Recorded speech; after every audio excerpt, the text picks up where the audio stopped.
Hi everybody, I'm an addict. I'm a member of Survival Group in Miami, Florida, and my name is Leah. Hey, Leah. That was terrific. People start talking about their love for Narcotics Anonymous, I just comes right up here. I'm grateful to be here. I'm grateful to be anywhere. There was a time that I didn't think I was going to live to be 21 years old. My life started out one way and changed at a very early age, and I'm going to tell you a little bit about where I came from and how I believe I was a sitting duck for the disease of addiction long before I picked up a drug of any kind. And I was adopted at 5 days old, and I didn't find out about it until I was 8 or 9 years old. And I found out about it purely because I'm a snoop. And I was in my dad's drawers, and I found these papers that said adopted daughter, so forth and so on. And I went downstairs, and I'm waving the papers like a maniac. And I said, Mom, what's the story, or whatever a kid would say. And she said, wait till your father gets home. And snatched the papers, and that was the end of that story.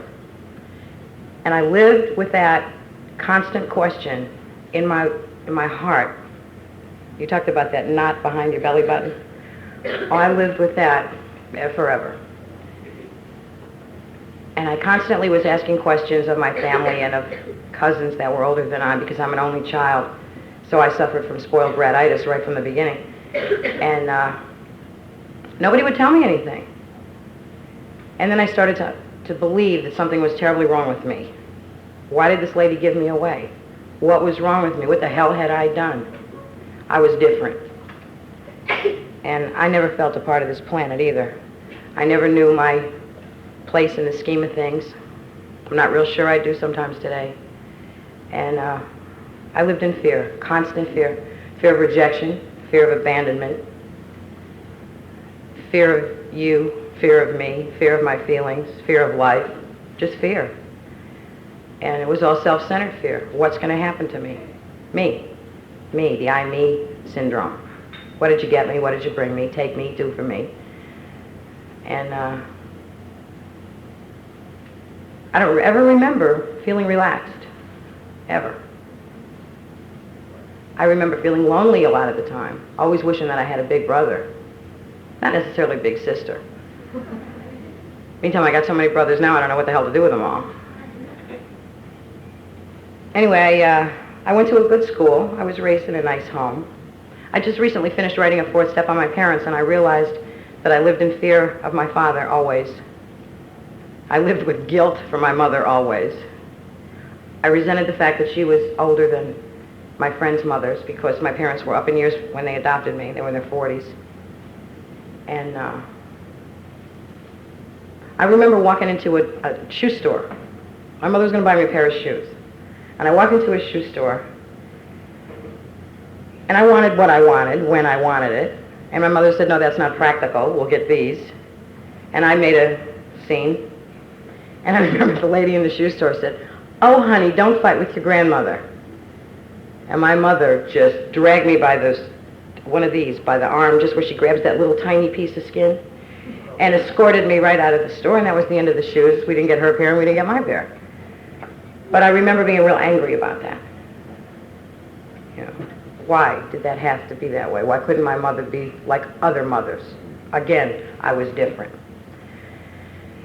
And my parents used to buy me things. Whatever their problem was, I don't know, but they used to buy me.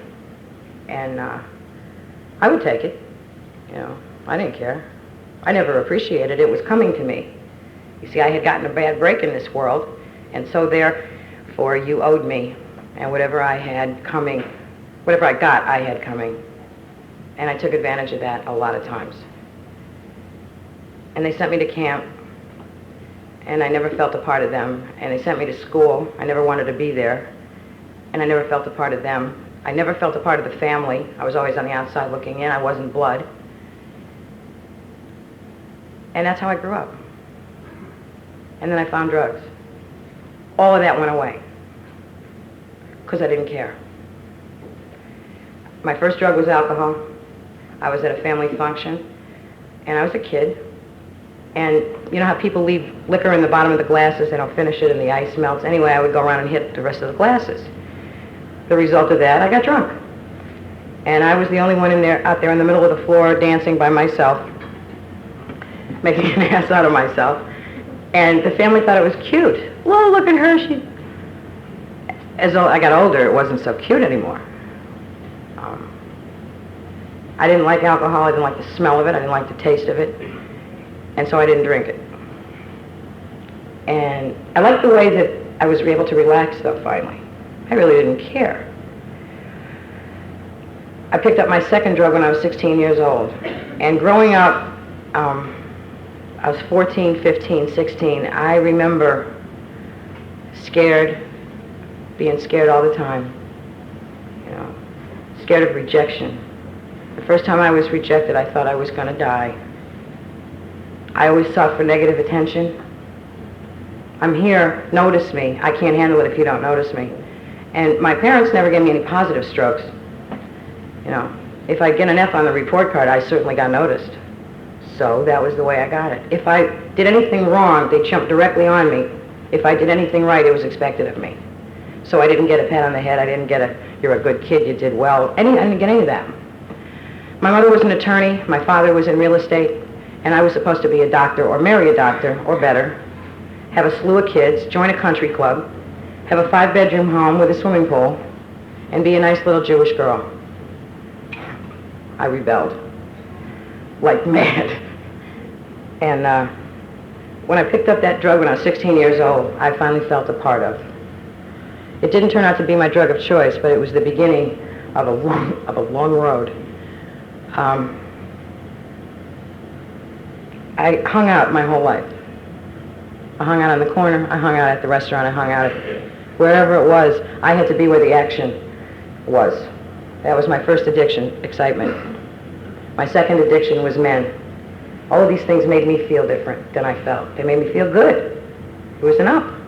Me alone, I was miserable. So I was able to get outside of me through all of this out here. And I became a daily user the first time I picked up, and I didn't put it down again until I was 32 years old. I found my drug of choice 2 years into my active addiction, and when you talked about I was home, I was home. And I thought that was the answer to everything. That was the cosmic answer. And I grew up in the 60s, so it was a progression. And everything the Beatles were singing about, I was doing. And I know today as an addict, I'm a rebel in my heart, and I became a rebel without a cause. I protested for everything. I didn't believe in half the shit, but I had that need to be a part of so badly, and to be accepted, because if you didn't accept me, what was I going to do?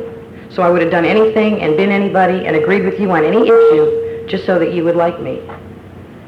And I couldn't tell you who I was, because if I told you who I was, you wouldn't like me. And that was all I had. So I took on my own image that I thought you wanted to see. And it varied from crowd to crowd. If I hung out with Italian people, I became Italian. If I hung out in the ghetto, I was a soul sister. If I hung out with whomever, if I hung out with the Puerto Ricans, I used to speak English with a Puerto Rican accent. I was the proverbial chameleon. And I got over. I didn't know that I was getting sicker, but I got over it. I'm good at bullshit. Mostly me. That's why I'm so glad about you addicts in NA, because I can't bullshit you. You do it too. And so it was like, that was the way I lived. And I'm not going to get into all those horror stories, because anybody that's read Life magazine, it's a stereotype of the same situation. I rallied through the 60s, lost my mind in the 70s, and bottomed out in 1980. But it was fun. First couple of years, it was fun. But see, I did drugs to find some kind of a freedom. And behind that drug of my choice, I became a slave. Because I would have done anything that I had to do, anything, to get the money, or to get the drug, or to get the money to get the drug, or however. And I did do that. And I did a lot of things that violated me. I also did a lot of things that violated you, because I didn't care about you. How could I? I didn't care about me. but I really didn't care about you. I didn't know how to be civil. I didn't know how to be nice, nor did I want to learn. I had an answer for everything. I remember my guidance counselor in 10th grade telling me one time on some lecture on whatever I did, and I remember while she was talking, the thoughts that were going through my head was, you asshole, what are you going to tell me? Don't you know who I am? And if I didn't have an answer, I would make one up. And if it sounded good, I'd run it. You know. My attitude got worse. My behavior got worse. And the most blatant defect of character that I knew that I had was anger. It was always intense rage. I was always angry. I used to beat up the landlords because they wanted the rent, the nerve of them. I used to beat up my husband because he didn't want to give me my way. And it got progressively sicker and sicker. I didn't know how to stop. I didn't know how to control my behavior. And I thought the drugs were the problem. No. I thought if I didn't have the drugs, that I would really be crazy. In 1970, I started making jails. I had a chief enabler in my mother, bless her heart, because every time I went to jail, she would tell my father, if you don't get her out of this one, I'm going to leave you. And so he'd get me out of it. I come from an affluent background, and to me that was always a curse.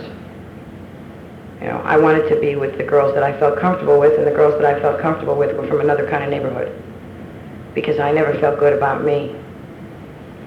And the girls that were from the neighborhood I was from, I wanted nothing to do with them.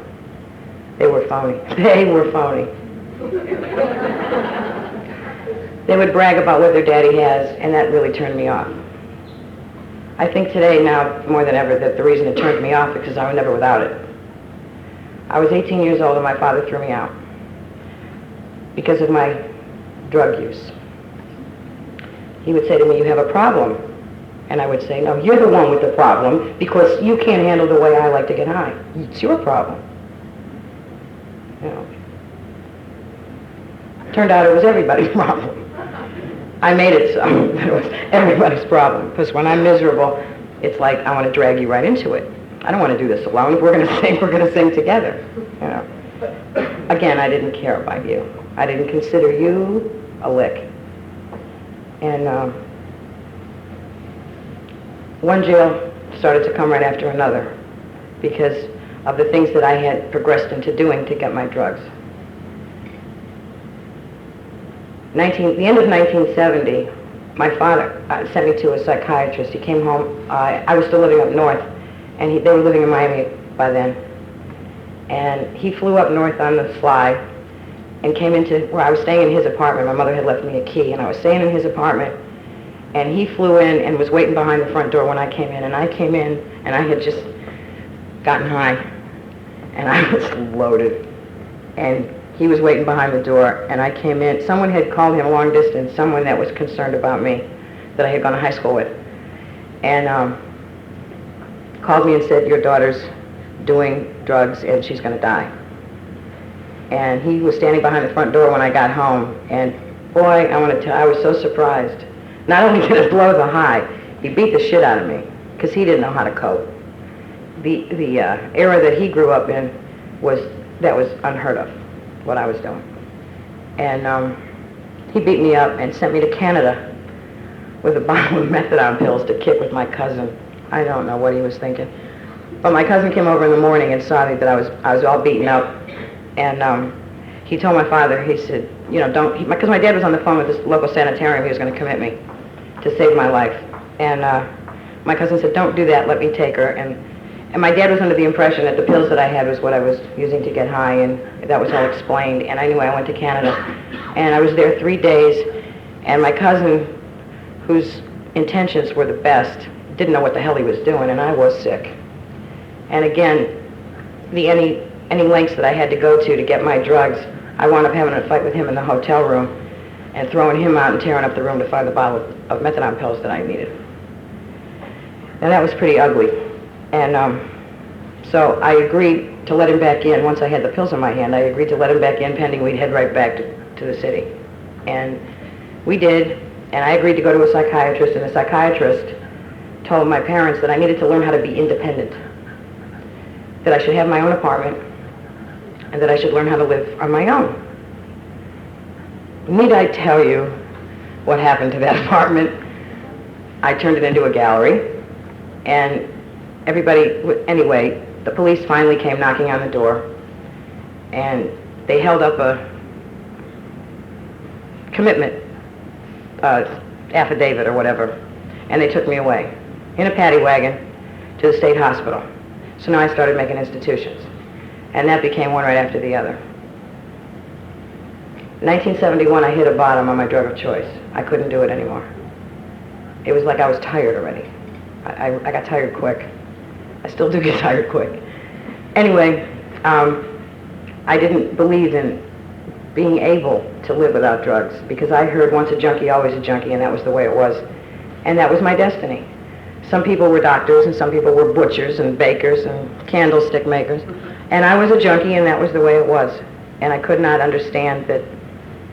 I didn't know that there was another way out. And I started trying to do something about my active addiction 10 years before anything happened about my active addiction. There was no Narcotics Anonymous. Had anybody mentioned anything else to me, I wouldn't have understood what that was all about anyway. I didn't have the need for that. And 1971, I went for the easy way out, which is what I always do, and I got on a methadone clinic. I was functioning. I wasn't putting a needle in my arm. I was clean. And I was still trying to get off on drugs. I was still trying to get off and get that first high. I was always looking for that first high. And I tried to find that, and I guess at the dose that they had me on, that was ridiculous. So I gave that up, and I swore off needles forever. But I was going to smoke reefer, and I was going to do whatever with the methadone, because I was clean. And I was functioning. I wasn't running the streets anymore. I was going to the clinic in the morning, and I was able to do whatever I wanted to do all day. And I wasn't sick. I remember chasing that bag more than I found it. And 9 years later, I hit a bottom. I hope it's my last bottom. And I was able to get off that methadone. During that 9-year period, I was married twice. My mother passed away. And I was running absolutely wild. I had tried all kinds of geographical cures. I had been all over the country. I had been to Europe. The problem is that I was the problem. And I didn't understand that. I thought, all of this, if I could get away from all of this out here, everything would be fine. You people had been doing this to me all my life. My teachers were fucked up. My parents certainly were a mess. My family was a mess. My friends were jerks. You know, if all of that was different, I'd be okay. I certainly wasn't going to take responsibility for the fact that something was wrong with me. I'd be ridiculous. Well, when I found out something was wrong with me, I was devastated. And I didn't even believe it at first. I just thought I needed to kick this habit. And other than that, everything would be wonderful. I was so sick, I didn't know how sick I was. And during that 9-year period, the jails were still coming along, right, you know, but the crimes weren't drug-related crimes, specifically directly drugs. It became assaults, violent crimes, and forgery and fraud and all that stuff that goes along with the game.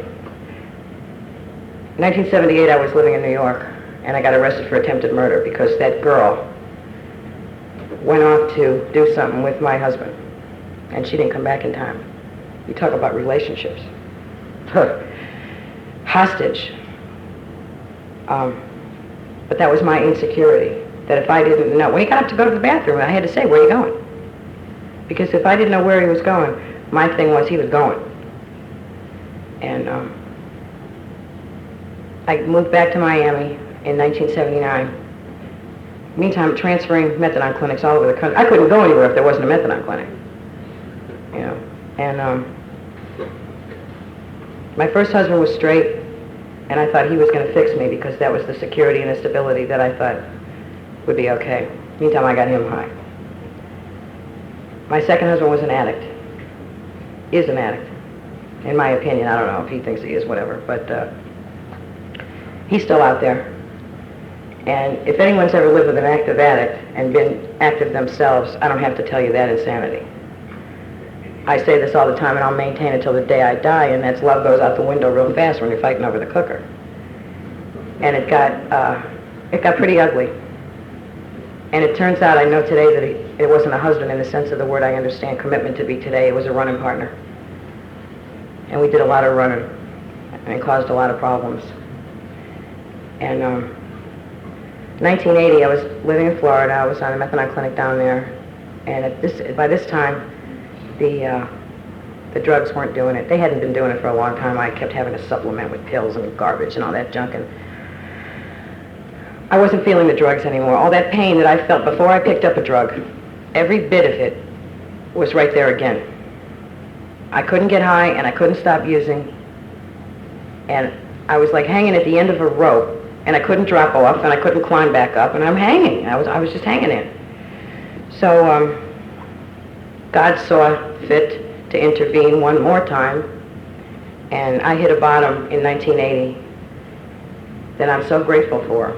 I get what I need, I know that, and the series of circumstances that came down, God got me in my ego when I couldn't handle it. And all it was through all the insanity of my life, my purse got robbed, and I couldn't handle that.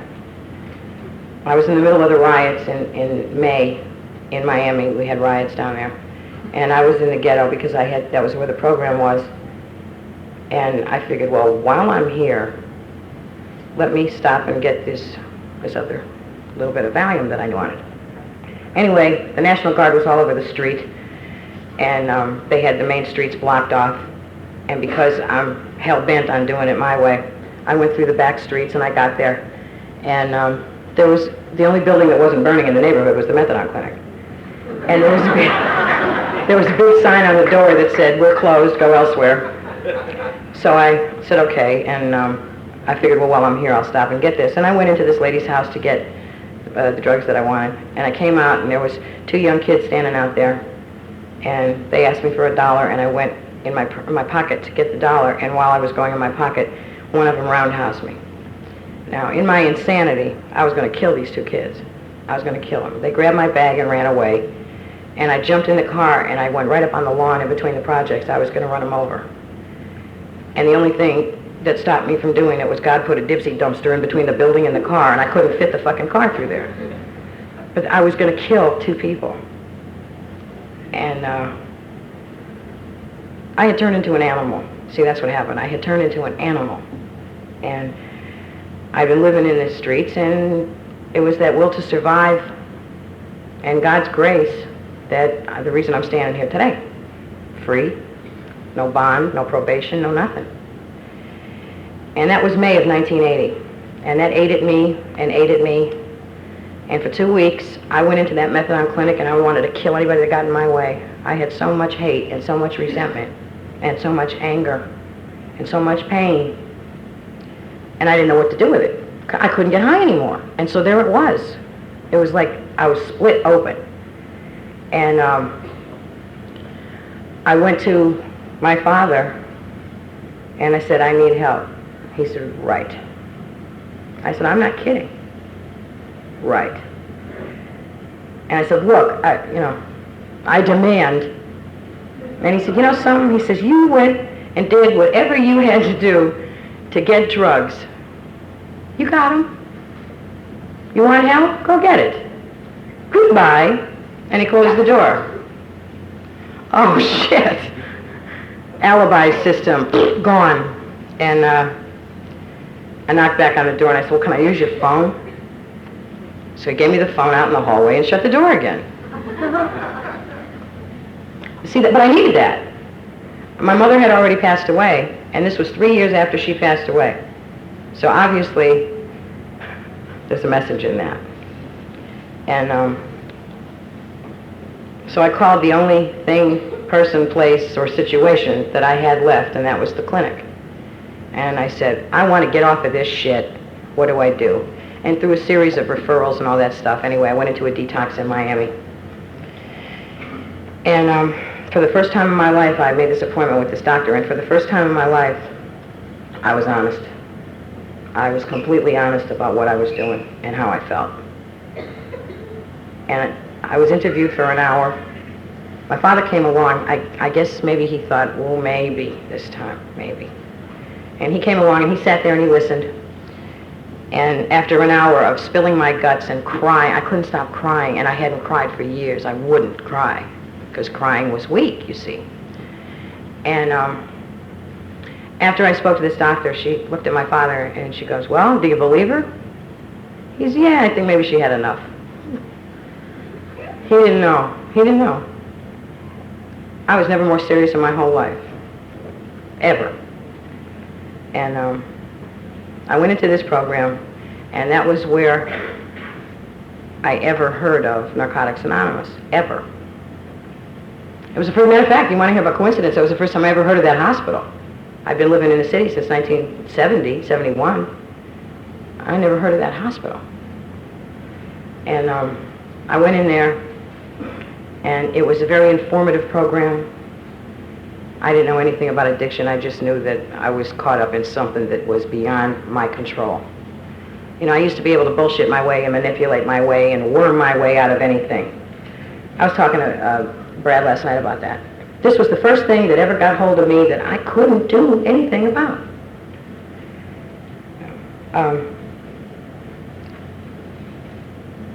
The first time that I went to an NA meeting was in this facility. It was an H&I meeting. And there was a guy that carried the message of Narcotics Anonymous to this meeting. And I'm going to tell you what, he was talking directly to me. He told me my story. No one had ever done that before. I thought I was unique. I thought that I had cornered the market on all of this sick shit. I invented some of the stuff that I did.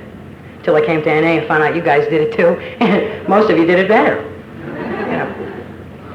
But anyway, he told me my story. The only thing I didn't identify with was his bottom on alcohol. I figured if you were an alcoholic, you had to drink alcohol to be an alcoholic, and I didn't qualify, so I didn't even bother. And he told me how I felt, but he put it into words. He filled all those holes. And I couldn't believe it. And for the first time in my life, I had a glimmer of hope. I wasn't sure that I could do this. I knew that I wanted to do something, but I didn't think it would happen for me, because I was hopeless. And there was so much despair, because I had tried to do this in my way so many different times with so many different combinations and stuff that maybe, I doubt it, which is the way I went into everything, completely defeatist. I'd go for a job and I'd say, you don't need anybody, do you? You know. So that was how I approached that. And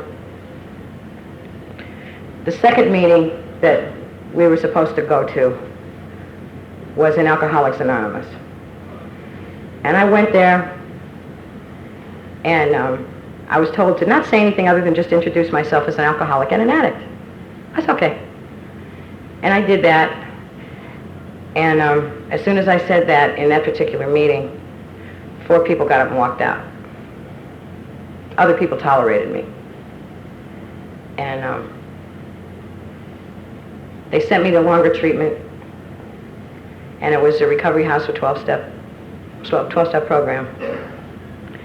And I tolerated that because in my heart I knew that there was this band of 5 people down in South Miami that were recovering 3 months, 4 months, and 6 months in Narcotics Anonymous. And I went through this treatment. I was there 4.5 months. Let me out. And I came home, and the first place I went that night I came home was to the Wednesday night meeting at the hospital, because I didn't know where any other was. So it was an H&I meeting at the time. We were allowed to go back up on the floor. And I saw these same people, They were still around. Now there was 12. And 2 months later there was 50. A year later there was 150. And today there's almost 250 members of this one group, which is my home group. During the time that I was away, I kept thinking, oh, what if they're not there? Because I wasn't allowed to write. What if we're not there? And they were there. And I knew that that was to be my home. That was it. I had finally found a place where I felt a part of. And the treatment place that I was in had me going to a meeting a day, 90 meetings in 90 days. And there wasn't any NA meetings in the afternoon.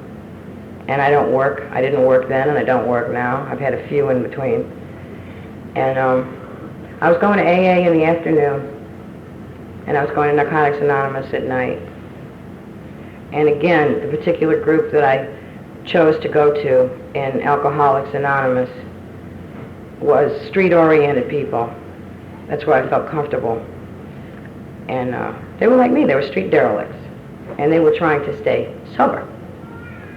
Well, I said, okay, I'll do that too, because I was told for 4.5 months, don't sever your lifeline to Alcoholics Anonymous. So I went out of guilt, nothing else. But NA was there, and we began to grow. And 2.5 years ago, I made a decision that I don't need anything else. I don't want anything else. I don't feel comfortable with anything else but this program of Narcotics Anonymous.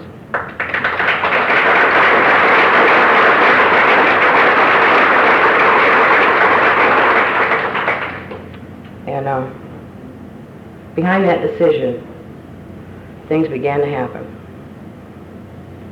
I remember saying to this lady that I asked to be my sponsor, so when am I going to feel better? She said, so when are you going to work the steps? Oh, those again. I had read them. I had done them. First time I had to say I was powerless, I almost choked on it. Because where I came from, you weren't powerless. If you were powerless, you got beaten up, or you got hurt, or you got robbed. And so for me to say that I was powerless was, it got stuck. Yeah, I broke out in a cold sweat. That my life was unmanageable. I've heard Tony D. from New York say unbearable, I could identify. Unmanageable, they're so kind. And they are. That was very kind. I didn't want to live the way I was living, and I didn't want to die. Where do we go from here? So I took that first step. And I was told that that is the only step I had to take with absolute perfection. And I made a total commitment at that time to this recovery process. I knew I didn't want to go back where I came from. I didn't know what, I don't know what lies ahead, but I sure know what was back there. And the fear of going back there was far greater than the fear of going this way. So I said, well, what the hell? And because I made that decision, my life has changed in so many ways. I don't mean materially, although that, I'm not giving up everything I own to the dope man anymore. But inside here, inside my soul, I'm beginning to feel good about Leah. It's taken 4 years. It took me a long time to get here. And that second step came to believe in the power greater than ourselves. I believed in Narcotics Anonymous. I had no God, nor did I want one. God was for all those people out there that needed him, I guess. I don't know. I remember in the 60s there was a thing that said God is not dead, right? Or God is dead. I'm sorry, God is dead. And I would say, God's not dead, he's merely unemployed because he don't work for me. And that was my ace in the hole when I was old. And as far as being restored to sanity, Restored had nothing to do with it. I just wanted a little bit of it. I don't ever remember feeling normal, you know. And so I came to believe in Narcotics Anonymous. I have some sanity in my life today, not much, but there's some. And the sanity is that I know in my heart, and I believe in my heart, that if I were to pick up a drug, nothing would change. It would happen just the way it happened before, and it would only get progressively worse. Thank you, no thank you. I don't have an obsession to use today. I have been restored to sanity. I haven't hit anybody in this program. I haven't stolen anything. I haven't done a lot of things that I used to do. I haven't acted on my insane thinking, which that, don't let me mislead you, is very much there. When I get angry, my first reaction is the old reaction. Thank God I don't act on it. In the third step, they call it for making a decision. But I saw it as to turning it over to God as I understand Him. I didn't know how to turn anything over. So I decided that I was going to do it the NA way, whatever that meant. And I was just going to go ahead and do it. People in this program were doing that had been here before me and managed to put some clean time together. Other than that, I didn't know shit. I thought I did. I wrote a fourth step, and I wrote all the correct information, but I was not in touch with the feelings. I was in touch with the anger and the rage, the hostility. So I was in touch with some resentments, the blatant stuff. Like I said, I was just directed to write another fourth on my parents, and I got in touch emotionally with all of that shit that I had written about in the first one. But this time I really felt it. And that's okay. I remember fear, resentment, and anger from my father, for me, towards him. And I remember resentment and guilt from my mother, because when she died, I wasn't there. And I had had a fight with her 3 days before she died, and I hadn't talked to her. So there's still guilt there that I thought I had come to terms with. I hadn't. And as I was writing this fourth on my mother, it all came out. The dams opened up, and I'm writing and crying and writing and crying and wiping the paper and wiping my nose. But I got it out. I got it out. I was supposed to take a fifth step here this weekend. Circumstances are so. I shared a lot of it verbally already with my sponsor. Formally, we'll take it when we take it. But I got it out. 6th and 7th, obviously. When I asked God to remove my defects of character, He said, okay, and I'm still waiting. They're very much there. They're not as blatant. They show up in the most embarrassing situations. But they're there. They're better. I learned how to do some things a different way. I broke a lot of patterns. I took a 7-step prayer the first time intellectually. I was told to, so I did it. I was a lot more willing then than I am now. I'm going to tell you what. I took a 7-step prayer, and okay, that was nice, and I made my list. But there was a series of circumstances that I have the need to share with you. I'm going to do this real quick. I had a spiritual experience at my sponsor's house this one Christmas a couple of years ago. It scared the living shit out of me. And that night I took a 7-step prayer, and I took it on my knees, but I didn't take it with my head this time. I took it with my gut. And I didn't hand God a package deal. I asked Him one at a time, please remove my anger, remove my self-pity and dishonesty and the whole inventory of negativity. And I said, most of all, please, God, remove this obsession for food. Because I put the cooker down, I picked up the crackers. And I let my mind go blank for a second, and the next thought that I had was, you are my child and I will help you. And the floor got hot and my knees got hot and I got scared shit, and I jumped up, got on the phone, called my sponsor and said, what the hell is going on? And she said, don't try and understand it, don't try and question it, just accept it. You tapped into that power greater than yourself, and He tapped you back. And I'm going to tell you what, honestly, I've never prayed that way again. I mean, I've been on my knees, but not with any intensity. It scared scared the shit out of me. But God has given me a lot in this program. You know, service has been a big part of my recovery, along with working the 12 steps, which is more important than service to me. Okay, a service is really not part of recovery. It enhances, but it's not part of recovery. If you're looking for defects, get involved in service. But it's a wonderful way to give back what was freely given to me. And I'm so fucking grateful for what was freely given to me that I'm really sick when it comes to that. I have the need to, up to my eyeballs involved. And so I stay there. I try to. I stay involved. I was told, go to meetings, work the steps, and get involved. And I did. And it has been the most rewarding 4 years of my entire life. And I'm not standing up here to tell you that everything's been great. Because believe me when I tell you, there's a lot of shit, too. But the most amazing part of it is through the major things that set me off to using, that set me up to feel bad about me, I haven't had the need to pick up a drug. I've had the need to hit my knees a lot. I've had the need to cry a lot. I've had the need to share with somebody else and tell them who I am, and fuck all the fear, because fear of rejection stopped me from doing a lot of things. I'm doing the best I can to learn in this program how not to be a victim anymore. You know? I'm tired of it. I'm tired of it. And I'll stand up for what I believe, and what I believe is the principles behind the 12 steps and the 12 traditions of Narcotics Anonymous. They saved my ass. If they can save mine, they can save anybody's. I was told if I don't take a stand for something, I'll fall for anything. And I used to take stands for something I never gave a shit about. And today I take stands for things that I never dreamed were ever going to be in my life. This program has given me my life back. And the 12 steps are teaching me how to live it.